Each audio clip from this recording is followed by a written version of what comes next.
Aqui é a Prof. Fran e hoje eu vou falar sobre um filme que eu realmente recomendo que tu assista e o nome dele é 12 anos de escravidão.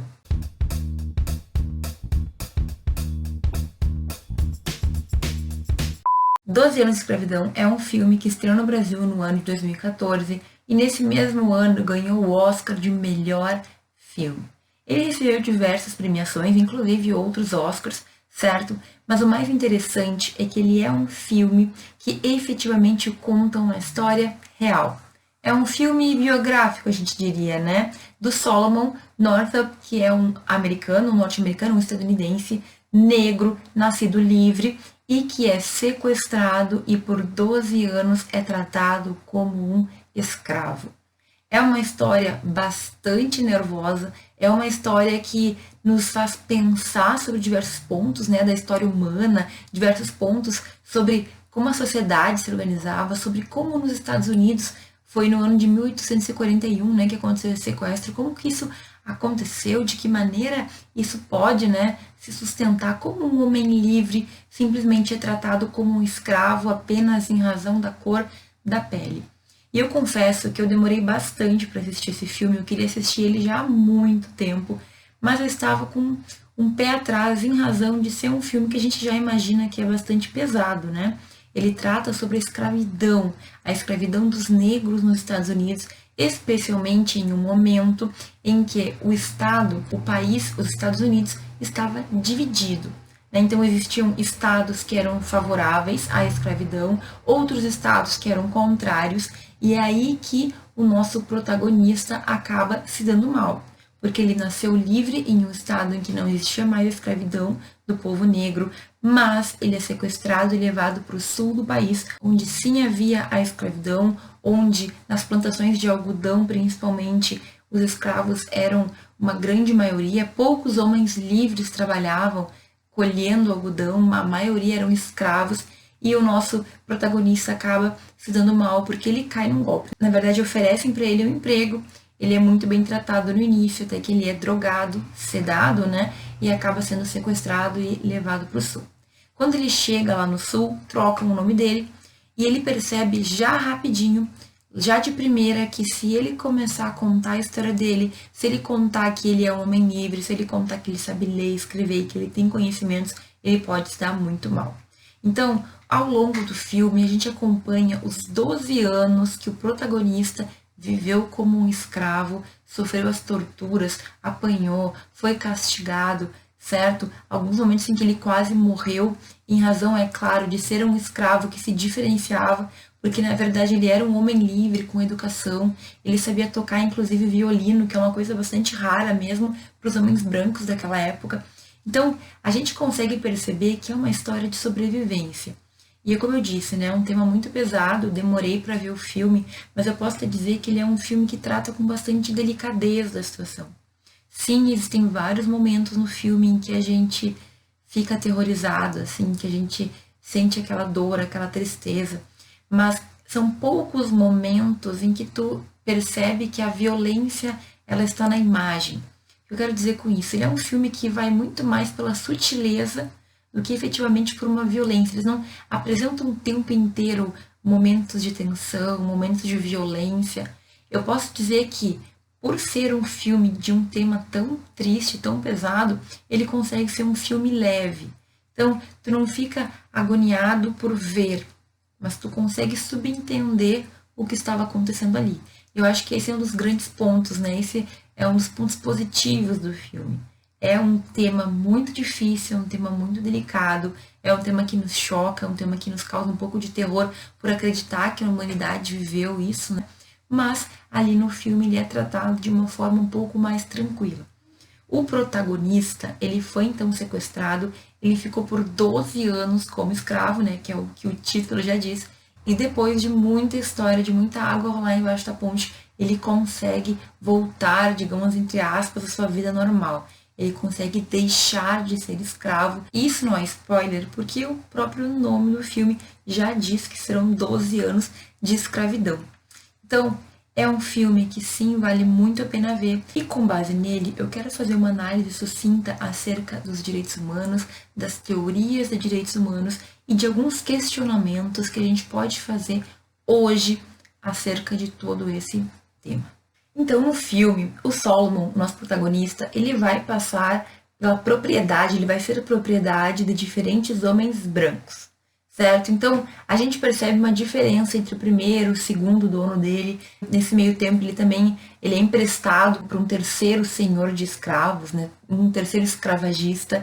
E é muito interessante a gente perceber. Inclusive, existe o relato no próprio livro, porque esse filme ele é baseado no livro que o protagonista escreveu quando ele conseguiu sair, então, da condição de escravo, ele contou a história dele. Existia uma diferença entre a maneira como cada um dos seus senhores trataram o Solomon. Então, o primeiro dos senhores, ele era mais humano. Ele era um bom cristão, como o próprio protagonista se refere. Ele era uma pessoa muito boa. E o segundo era um péssimo senhor, ele maltratava, ele judiava, ele entendia que os negros eram objetos ou menos que animais. Então, ele tinha realmente um tratamento degradante com aquelas pessoas, principalmente com as mulheres, e uma em especial.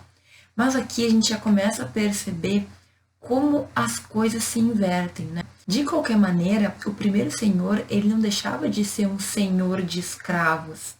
Ele ainda assim era uma pessoa que mantinha como sua propriedade escravos que faziam o que ele mandava, que faziam o trabalho pesado e que ele tinha total domínio.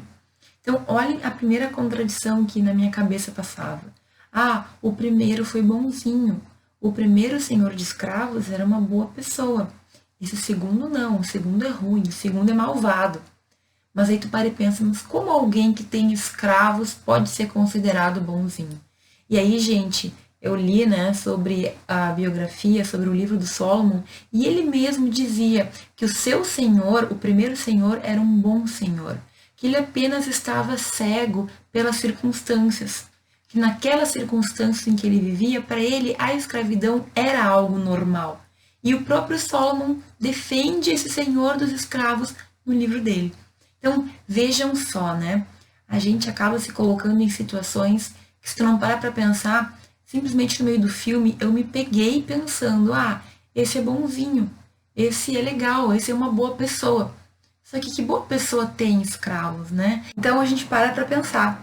O próprio Solomon, que foi o escravo, que foi escravizado, defendia essa pessoa lá no seu livro, mas eram outros momentos. É a ideia de que o próprio escravo, de certa forma, entendia e apoiava a escravidão, mesmo que ele tenha sofrido os horrores que a escravidão fez com ele. Então, a sociedade em si, ela era muito preconceituosa, era estruturada em ideias, em paradigmas, que mesmo as pessoas que sofriam com aquilo achavam que dentro de um limite estava tudo bem. E quando a gente estuda o momento histórico, né, 1800 e pouco, ali no século XIX, a gente descobre que os Estados Unidos estava passando por um momento muito complicado. Eles já tinham tido uma guerra muito grande entre eles ainda estavam em momentos de discussão, porque o Norte tinha uma visão, o Sul tinha outra visão. E a escravidão era um dos pontos que era um conflito, né? Era um dos conflitos que existia entre os diferentes grupos de estados. Mas enquanto o norte tendia a ser mais progressista, mais evoluído, mais para frente, digamos assim, em questões de defesa de direitos humanos, de reconhecimento de direitos, o sul era o contrário.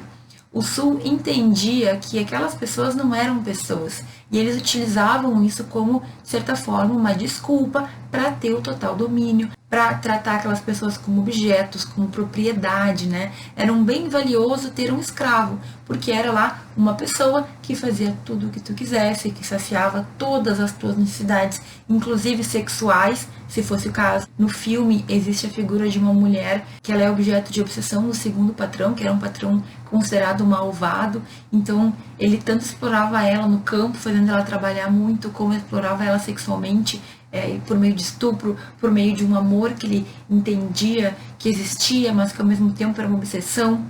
Ele, no filme, tem umas cenas muito fortes, né? Além de toda a violência sexual, também a violência do poder que ele acreditava que ele tinha sobre ela. e que ele tinha, na verdade, porque naquele contexto existia, sim, aquele poder do Senhor sobre os seus escravos. Então, todo o filme é construído com essa visão. E nessa época, ali 1860, mais ou menos, é justamente o período em que no sul, cerca de 30% da população é de escravos. Um cenário totalmente diferente do norte, né, que já na maioria dos estados não havia mais esse contexto. Mas tudo isso fez parte do cenário em que o nosso protagonista acabou sendo sequestrado, sendo tratado como escravo. É como se ele fosse uma pessoa que não existia. E como os papéis de alforria, os papéis que provavam que ele era livre, estavam na sua casa, lá no norte, em Nova York, não tinha como ele fazer nenhuma comprovação. E quando ele pedia ajuda, a maioria das pessoas, mesmo que boas, fingiam que não ouviam ou fingiam não perceber que ele tinha justamente um caráter muito diferente de uma pessoa que foi escrava a vida inteira. Pela questão da educação, pela questão do conhecimento, pela questão da desenvoltura. Então, essa fase da escravidão, que antes dos negros aconteceu com os índios também na América, que os espanhóis, durante muito tempo, não só os espanhóis, mas os europeus, protagonizaram e favoreceram com os indígenas, agora, nesse filme, a gente tem um retrato de um outro momento, que é o momento em que o negro é submetido à escravidão. E tudo isso faz a gente pensar sobre diversas coisas, mas com certeza nos demonstra, e o filme faz a gente pensar, como isso é um horror, como isso é uma mácula, é um momento triste na história da humanidade, né?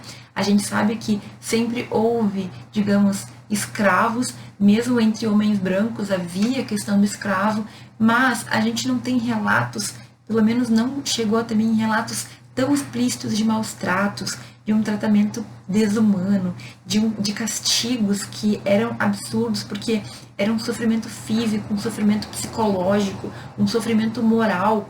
E com esse filme, tudo isso, todos esses pensamentos, todas essas reflexões explodem. É impossível tu não parar para pensar, é impossível tu não te colocar no lugar daquelas pessoas, pensando efetivamente o que tu faria se tu, uma pessoa livre, fosse simplesmente sequestrada e por ter uma cor negra, por ter a pele negra, ser tratado como um escravo que era tratado pior do que os próprios animais. Então, pelo menos por um momento, tu vai parar e vai pensar, e se fosse comigo? E se isso tivesse acontecido comigo? Será que eu teria aguentado? Será que eu teria sobrevivido? Essa injustiça que aconteceu, né?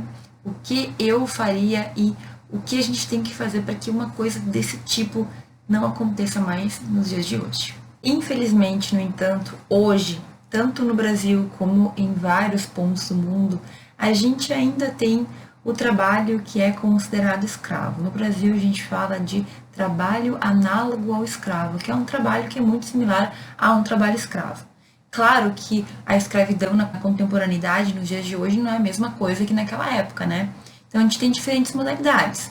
Os escravos, eles não são mais comprados, não é? Aquele mercado que muitas vezes era legalizado nos Estados Unidos e no resto do mundo, como aconteceu com os negros e com os índios. Mas hoje em dia a gente tem algumas modalidades de trabalho escravo. Aquele mais comum que a gente mais escuta falar é do trabalhador que acaba sendo escravo do patrão em razão de dívidas. Sabe, o patrão que fornece a comida, mas a comida é tão cara que o trabalho do empregado não vence para pagar, então ele com dívidas não consegue deixar a fazenda, não consegue deixar o local e fica trabalhando o resto da vida ali para tentar pagar uma dívida que jamais será paga. Também se considera trabalho análogo ao escravo, esse é o termo que a gente usa hoje em dia, aquele trabalho que acontece em condições degradantes, com inclusive violência moral, inclusive violência física, em que o trabalhador não tem qualquer condição mínima de salubridade, de cuidado, de higiene, certo? Questões que acontecem muito em países nos quais a economia funciona muito e sempre as coisas costumam ser mais baratas em razão de um trabalhador que não ganha ou não tem o mínimo necessário para ter uma vida decente. A gente também vai ter trabalho escravo quando o trabalho for forçado e quando a jornada for excessiva, abusiva, aquela jornada que a pessoa não para de trabalhar nunca. E, infelizmente, a gente sabe que isso é uma realidade no Brasil. Hoje, o que se determina, o que se diz é que no Brasil, o governo, o Estado, as suas instituições têm forças para diminuir esse trabalho análogo ao escravo, que na verdade é um trabalho escravo, né? principalmente esse que acontece em fazendas. Qual que é a grande questão? Normalmente isso acontece em locais mais retirados. Então, as pessoas, os demais seres humanos, os vizinhos, muitas vezes não sabem o que está acontecendo. Por quê? Porque se antigamente tudo era muito na luz do dia, se a gente sabia, se os seres humanos sabiam, né? A sociedade sabia e compactuava com a escravidão, hoje em dia não é bem assim. Hoje em dia a gente já não aceita, a gente tende a saber que isso não está certo. Mesmo a pessoa sem conhecimentos, ela tem uma noção de que aquilo não está certo, ok? Mas quem está submetido a uma situação assim, muitas vezes não vê uma luz no fim do túnel. Você vai falar com quem? Mais ou menos como Solomon, né? Se ele falasse que ele era livre, talvez ele se encrencasse mais do que ficar quieto fazendo o trabalho dele do jeito que pediram. Então, são situações difíceis que, no entanto, nos últimos tempos, em razão dessa conexão que vem acontecendo maior entre as pessoas, entre as comunidades, vem sendo combatido com mais vigor. Por quê? Porque mesmo em sociedades mais retiradas, existem associações de trabalhadores, existem grupos coletivos que acabam auxiliando, se descobrem a situação, denunciam. O Estado, como eu falei, tem forças. A união do Ministério do Trabalho, do Ministério Público do Trabalho, do Estado em si, vem diminuindo, vem atacando esse tipo de situação. Infelizmente, a gente com frequência vê no noticiário, né? Uma fazenda denunciada e se encontra pessoas que estavam em condições análogas a de escravos. Gente, isso acontece no Brasil ainda. Então, ainda existem muitas regiões que não chega a informação, que não chega esse auxílio. Infelizmente, no mundo todo isso acontece. A OIT, que é a Organização Internacional do Trabalho, estima que cerca de 2 milhões de pessoas no mundo ainda estão em condições de escravos. Isso causa um pouco de pavor, né? A gente fica realmente aterrorizado, porque infelizmente existem pessoas que acreditam sim estar acima da vida dos demais e acreditam que aquelas pessoas estão ali para servi-los e para fazer o que para eles for interessante.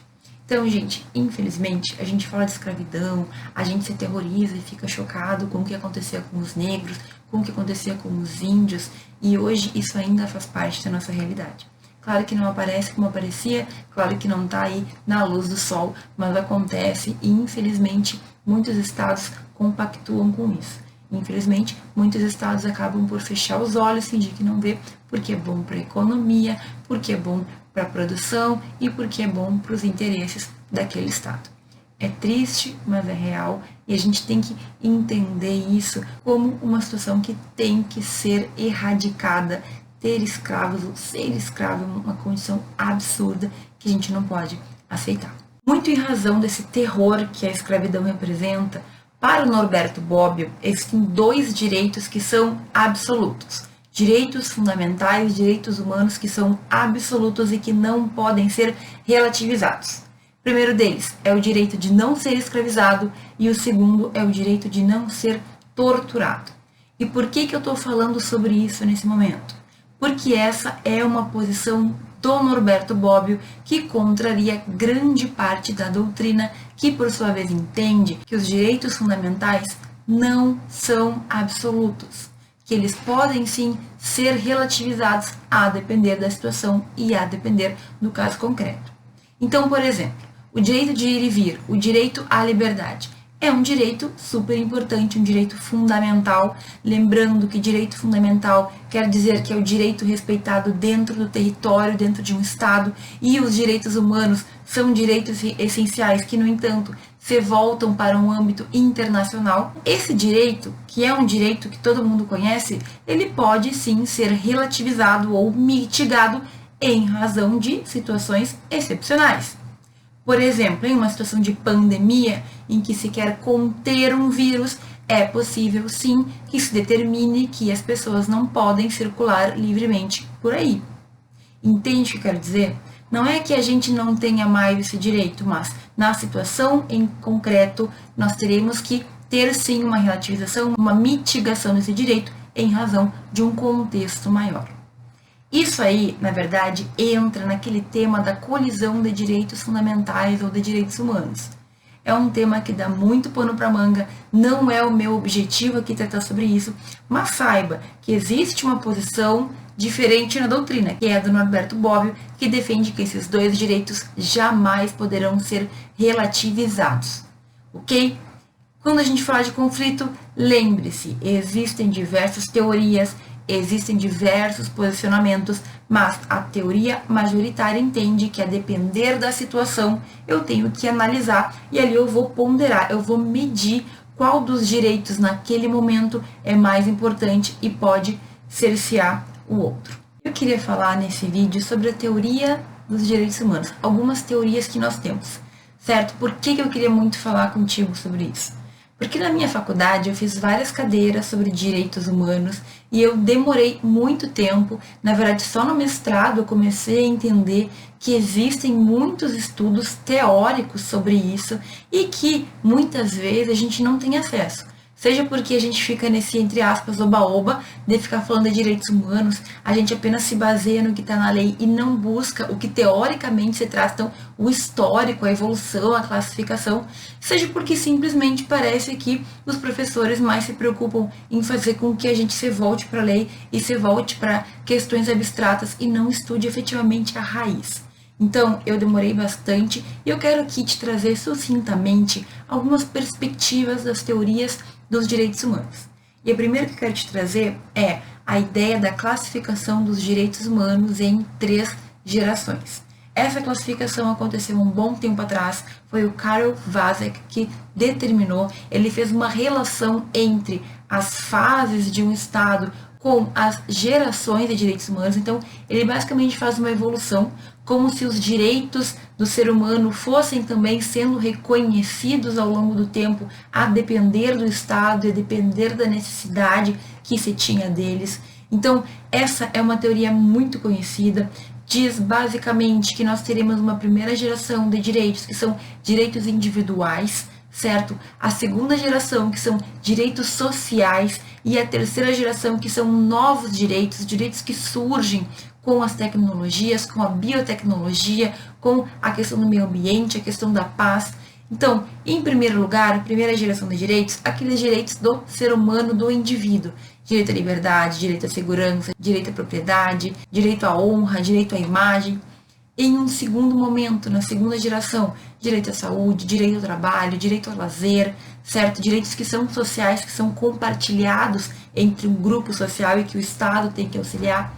E no terceiro momento, aqueles direitos que envolvem a internet, que envolvem bioética, que envolvem novas tecnologias, que envolvem questões de paz, questões de meio ambiente, ou seja, direitos que ultrapassam fronteiras de Estado, então não tem como um Estado sozinho lidar com esse tipo de questão. E é importante que eu te diga que essa classificação é bem complexa. Eu estou sendo bem sucinta aqui, porque existem centenas de artigos e de obras em que tu pode te aprofundar, mas também existe uma discussão acerca até da terminologia, porque algumas pessoas dizem que falar de gerações dá a impressão que a gente está deixando a primeira geração de lado, porque a segunda é melhor e a terceira é melhor que a primeira e a segunda.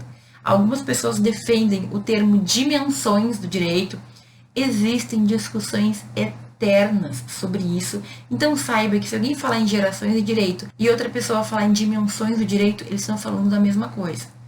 A princípio, nós tínhamos 3 dimensões, 3 gerações. Hoje em dia, existem autores como Paulo Bonavides que já falam em 6 gerações de direitos. Então, cada autor foi adaptando, certo? Cada autor foi trazendo o seu toque, foi trazendo a sua compreensão. Existem, então, diversos posicionamentos, mas essa é uma teoria que classifica, que determina que o direito à internet está em tal geração, que o direito à maternidade, à proteção da maternidade, que o direito social ao lazer está em outra geração. Ok? É uma classificação. E eu quero te falar também acerca de 3 teorias que eu só conheci há pouco tempo atrás, quando eu aprofundei alguns estudos para o meu doutorado e que eu acho que é interessante que tu saiba.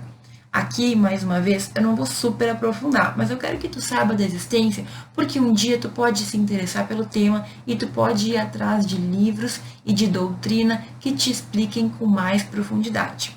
Quais são essas 3 teorias, então? A primeira delas é a teoria justnaturalista, que entende que cada ser humano nasce com direito. Então, no momento em que eu nascer, ou que qualquer outro ser humano nascer, ele já é detentor de direitos apenas por ser humano. Essa teoria, ela meio que cai, né, só de pensar no filme. Então, quer dizer que o Solomon, por ser negro, não era humano e por isso ele não teve direitos respeitados? Lembra que algumas pessoas usavam como desculpa, né, o fato dos negros na época serem considerados sem alma ou não humanos.